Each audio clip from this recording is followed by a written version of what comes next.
Beaucoup de pertes en vue. Je m'estime vraiment heureux d'avoir cette taille aujourd'hui. Mine de rien, ça fait du poids. Regardez un petit peu la quantité de mauvaises herbes. Et vous voyez, après récolte, on a mine de rien une belle petite parcelle. C'est une erreur qui aurait pu être facilement évitée en plus. Je le savais, hein, j'aurais dû l'enlever ça, j'aurais dû l'enlever. Bon, il y a des mottes, hein, mais bon, c'est ce qu'il faut, c'est ce qui fait la résistance de la terre. Et donc vous voyez, le rendement final est de... D'ailleurs, nous sommes au 14 juillet, et 14 juillet, c'est le jour de sortie de mon petit livre, donc c'est ce que j'appelle Vision Globale. Pour ceux qui ne le sauraient pas, je suis chêne potagère, je fais du jardinage depuis 5 ans, et j'estime avoir un certain retour d'expérience. Et ce retour d'expérience que j'aurais aimé trouver il y a de ça 5 ans, c'est un retour d'expérience qui s'applique pour de nombreux potagers, car il se trouve qu'ici, je jardine sur une surface totale, donc surface totale utile, SAU, de 50 mètres carrés. Donc je juge mes pratiques adaptées à la taille de potager standard en France. Et ce que je veux dire par là, c'est que vous retrouverez donc pour un prix vraiment extrêmement avantageux, il faut être honnête, des méthodes pour cultiver, pour préparer votre sol, et également tout simplement des retours de ce que j'ai expérimenté. Mais ça va beaucoup plus loin en fait. Le livre Vision Globale, comme son nom l'indique, cherche à vous enseigner la vision globale du potager. Donc si vous êtes débutant en jardinage, de manière sincère, c'est un livre qui peut correspondre à vos besoins. Parce que c'est un livre qui reste très simple, qui ne présente pas d'équations, qui ne parle pas de choses complexes, de gradients de mycorhizes, et c'est aussi un livre qui est plutôt adapté à des jardiniers confirmés qui veulent chercher peut-être un certain sens dans leur jardin, ou si vous êtes intéressé, je vous mets le lien en description, et n'hésitez pas, pendant tout le mois de juillet, le livre sera à moins 50%, et uniquement durant le mois de juillet. Donc, honnêtement, je pense que c'est, en 2025, l'un des livres les moins chers par rapport à ce qu'il y a dedans, mais ça n'est que temporaire. Retour à la vidéo.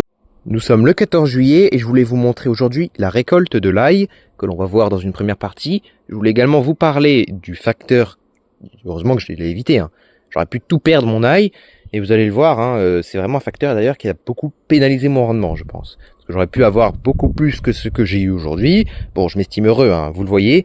C'est déjà une belle petite récolte, je vous montre ça maintenant. De l'ail bio de qualité maison. Je voulais quand même vous montrer rapidement la parcelle sur laquelle je l'ai cultivé. Et vous voyez que c'est une parcelle de 60 cm de largeur sur 3 mètres de largeur. Et j'avais un petit complément au bout, une petite ligne d'ail supplémentaire et que j'estime à environ 1 mètre carré. Globalement, j'avais donc 3 mètres carrés de culture de l'ail. Et je vous le dis tout de suite, le rendement n'a pas été fameux. J'ai récolté, comme vous le voyez, plusieurs choses. De la mauvaise herbe qui n'est pas désirée. J'ai récolté également des betteraves. Ici, vous y voyez les feuilles, mais il faut comprendre que j'avais également des betteraves, donc des betteraves rouges, classiques, rondes, et le poids de ces betteraves était à 1,67 kg.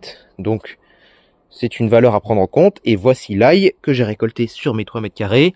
J'ai récolté 4 kg d'ail, ce qui fait un rendement d'environ 13 quintaux. Je vous affiche la valeur qu'on obtient en agriculture conventionnelle, j'ai envie de dire standard. Et donc, je juge ce rendement un peu faible, au vu des capacités de production qui sont possibles ici dans ce terroir. Alors, déjà, au niveau de la variété, le ail que j'avais planté ici, c'était de l'ail variété Gaillan. Donc c'est l'ail qui est ici, hein. Ça c'est la variété Gaillan. Donc c'est une variété locale du Nord, c'est de l'ail rose, donc c'est un facteur à prendre en compte également, parce qu'en général, l'ail rose est en fait un ail qui produit, donc qui est planté au printemps et qui produit moins que ses confrères ail violet et ail blanc. Ce qui est déjà conditionne notre rendement un peu à la baisse. Si j'avais mis de l'ail d'hiver, je pense que j'aurais pu avoir un rendement un peu plus important, car on le sait, hein, l'ail d'hiver a un cycle plus long, et qui dit cycle plus long, dit forcément une plante qui pousse plus longtemps, et comme on le sait, hein, les plantes qui poussent au plus longtemps, elles pousseront, au plus elles pourront faire de rendement, ce qui semble logique.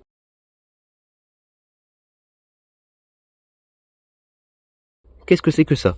On retrouve des petites betteraves, on retrouve également des herbes, donc c'est principalement du mouron rouge, donc du mouron des oiseaux, et vraiment beaucoup de kénopodes.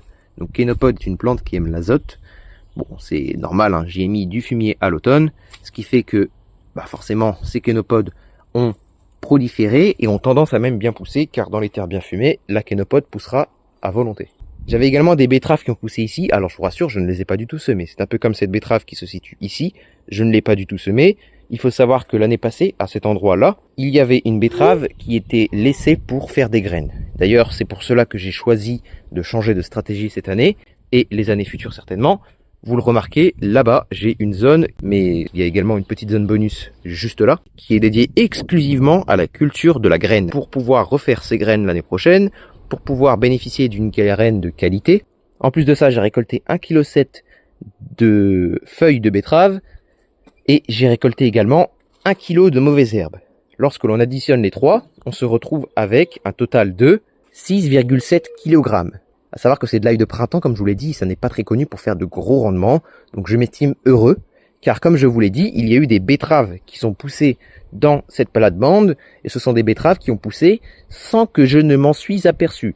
Car il se trouvait qu'en début de printemps, il y avait des ails à cet endroit, mais il y avait également au bout, tout au bout, des cultures d'échalotes, et tout ce joli monde était protégé avec un beau petit filet anti-insectes, et pendant de nombreuses semaines, je l'ai enlevé au début du mois de juin pour permettre aux cultures de finir leur cycle au soleil. Je juge quand même que la mineuse en ce moment n'est plus présente dans la région, ou du moins dans ma région.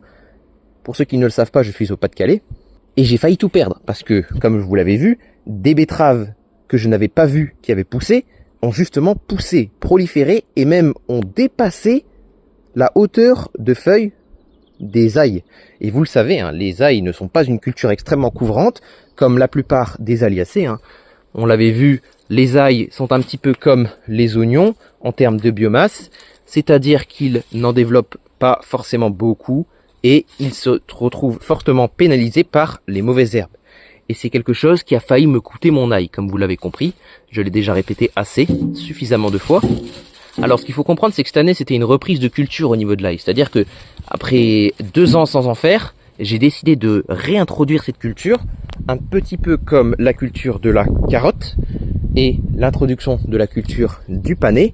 J'ai voulu également introduire la culture de l'ail cette année, et c'est pour cela que j'avais, on va dire, perdu un peu mes marques. Et bon, c'est une culture dont j'avais l'habitude au passé, mais que j'ai préféré mettre de côté pour me focaliser sur des cultures à haute valeur ajoutée.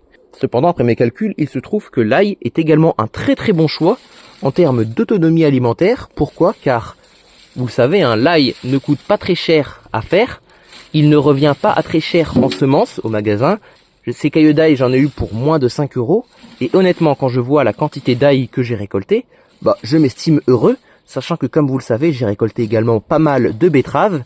D'ailleurs, autant de ces betteraves qui ont poussé dans la terre, eh bien c'est autant d'ail que je n'ai pas pu récolter en masse. Parce que je l'ai bien vu, hein, au fond là-bas, il y avait une seule rangée d'ail, les ails qui étaient espacés tous les 20 cm, et je l'ai constaté vraiment d'une manière fulgurante.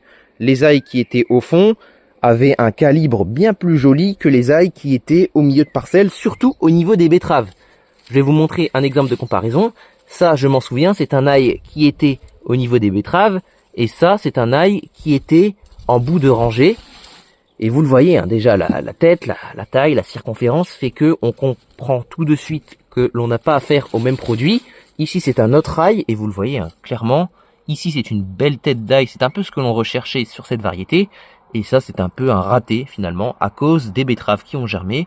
Bilan de cette vidéo. Soyez vraiment extrêmement méticuleux avec, je veux dire, la quantité d'herbes que il y aura dans vos parcelles d'oignons, d'ail et d'échalotes. Hein. Moi, personnellement, c'est ce qui m'a coûté mon rendement. Hein. Vous l'avez vu, je n'ai pas des rendements incroyables du tout. Pour de l'ail, surtout bio en plus, donc on perd encore un rendement. D'ailleurs, c'est la même chose pour l'oignon. Comme l'ail s'est fait un petit peu envahir par certaines herbes, notamment dans cette zone du terrain, il y avait pas mal de facélies, et vous le voyez, hein, d'ailleurs c'est les oignons que j'ai récoltés en premier, parce qu'ils ont finalement fini leur cycle beaucoup plus tôt que ces oignons qui sont juste ici, qui ont encore un peu de temps pour grossir, et les rendements, je les vois, ils sont bien plus jolis déjà quand on part vers le fond de cette parcelle. Et c'est un peu la même chose pour l'ail. À cet endroit ici, ce qu'il faut comprendre, c'est qu'il y avait une densité de betteraves si importante que les ails en ont pâti et se sont retrouvés désavantagés au profit des betteraves. Sauf que moi, ce que je voulais, justement, ça n'est pas des betteraves, mais c'était de l'ail.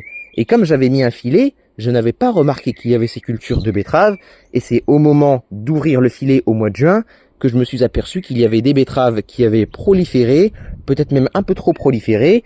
Vous l'avez vu, il y avait des kénopodes sur les bordures, donc ça c'était plutôt un effet de bord, c'était à cet endroit ici. Il y avait également du mouron, c'est aussi un effet de bord qui était juste là, donc ça n'est pas la parcelle d'ail, hein. Je vous rappelle, c'est une parcelle en permaculture. N'hésitez pas à aller voir pour cela le grand tour de culture que j'ai réalisé. Et donc bilan, ce que l'on doit comprendre, c'est que pour les cultures d'ail, pour les cultures d'oignons et pour les cultures d'échalotes, il faut à tout prix, et vraiment à tout prix, soigner la qualité de son désherbage, parce que c'est une culture qui se fait envahir au niveau des herbes comme pas possible. Et moi, je vous le dis, redis et répéterai toujours qu'une culture d'ail qui est de bonne facture est une culture d'ail qui n'a pas beaucoup de verdure. Au sens, pas beaucoup de plantes qui vont gêner sa croissance et qui vont voler l'énergie, les nutriments et l'eau à cette culture. Mais c'est également le soleil. Parce que moi, ce qui m'a pénalisé pour mon rendement, ça n'est pas tant les minéraux, ça n'est pas tant l'eau. Cette année, on a eu une belle année, honnêtement. Vous le voyez, la cuve d'eau est encore à moitié pleine ou à moitié vide en fonction de ce que vous ruminez durant la journée. C'était vraiment le facteur soleil qui était limitant, car, vous le voyez, les cultures de betteraves sont des cultures extrêmement étouffantes lorsqu'elles sont semées en ombre. Ici, c'est une culture de betterave, j'ai envie de dire classique, car c'est une culture de betterave que j'ai semée de mon plein gré. Et vous le voyez, on ne voit plus du tout le sol. C'est une culture qui couvre la terre, c'est une culture qui permet aux herbes de dépérir en dessous. Et d'ailleurs, c'est une culture extrêmement intéressante, car elle pousse relativement vite. Ça, ce sont des betteraves que j'ai semées début mai. Vous voyez, on est mi-juillet, soit 2 mois et demi après, on est déjà au stade de récolte. Et en soi, c'est plutôt rapide quand on connaît la longueur de temps qu'il faut pour une culture de tomates, quand on connaît la longueur de temps qu'il faut pour une culture d'oignons, et quand on connaît le temps et la longueur de temps qu'il faut pour une culture de choux. Donc vous comprenez que la culture de betterave est quand même une culture rapide, un peu à l'instar de l'épinard, qui a été très fabuleux cette année. Je vous invite à revoir les vidéos au moment de la récolte des épinards. Pas de souci de ce côté-là. Mais au niveau de l'amendement, pas de souci de ce côté-là. J'avais soigné ma terre, il y avait même eu un petit peu de fumier, chose qui est plutôt déconseillée pour l'ail. Et vous le voyez, quelque chose d'assez étonnant d'ailleurs, c'est que je n'ai pas du tout, mais pas du tout, de la pourriture de bulbe. Alors pour le moment, je n'ai pas du tout de pourriture de bulbe. Ce qu'il faudra analyser, ce sera évidemment l'ail dans les quelques mois qui suivent. Donc pour cela, n'hésitez pas à suivre la chaîne. Si vous voyez une vidéo apparaître sur cette chaîne qui parle de l'ail, il faudra commencer à s'inquiéter sur ma culture. Et pour les plus intéressés, pour ceux qui veulent réellement comprendre le potager un peu plus en détail et vraiment avoir finalement la vision globale, n'hésitez pas. Franchement, c'est vraiment un bon deal. Moi, je suis honnête. J'ai envie d'être honnête avec vous et ce prix-là, c'est honnêtement, c'est donné. Le prix est un prix symbolique et je vous fais ça pour vous. Au début du mois d'août, le prix sera réaugmenté. Vous pouvez le lire quand vous voulez sur tout type d'appareil qui lit les PDF. Pas de souci de ce côté-là. Et comme je vous l'ai dit, c'est pas du tout un manuel de culture, mais plutôt la vision globale de ce qu'il faut comprendre au potager. Et encore une fois, je vous le rappelle, c'est un livre que j'aurais aimé avoir eu à mes débuts au potager. C'est une fabuleuse journée, 14 juillet. J'espère que vous avez tous passé un excellent 14 juillet. Et moi, je vous souhaite une prochaine vidéo et de très belles aventures au potager. À bientôt, c'était Chaîne Potagère. Ciao.